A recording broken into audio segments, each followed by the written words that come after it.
મારે બોડી નથી બનાવી, મારે ખાલી ફેટ લોસ કરવું છે. તો જય શ્રી કૃષ્ણ મિત્રો, સ્વાગત છે તમારું day 4 in my discipline life. Fat loss માટે જીમ સ્ટાર્ટ કરવાવાળા બધા જ લોકોના મનમાં આ એક ક્વેશ્ચન તો હોય જ છે કે મારે બોડી નથી બનાવી, મારે ખાલી ફેટ લોસ કરવો છે. તો ધ્યાનથી સાંભળજો, ફેટ લોસ કરવા માટે સ્ટ્રેન્થ ટ્રેનિંગ મોસ્ટ ઇમ્પોર્ટન્ટ છે. શું કામ?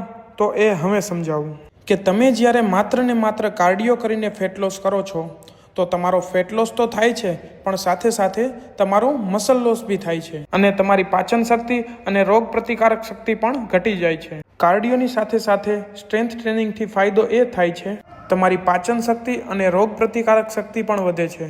તમારા સ્નાયુઓ મજબૂત થાય છે અને તેના કારણે તમે જે ખાઓ છો તેની તમારા સ્નાયુઓને જરૂર છે, તો એ ફેટમાં સ્ટોર થવા જ નહીં દે.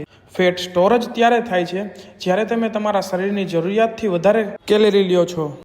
આઈ હોપ કે તમે સમજી ગયા હશો હું શું કહેવા માંગુ છું. અને હજુ તમારા મનમાં કોઈ સવાલ હોય તો મને કોમેન્ટમાં જણાવો. અને આવા જ ગુજરાતી ફિટનેસ કોન્ટેન્ટ જોવા માટે ફોલો કરો.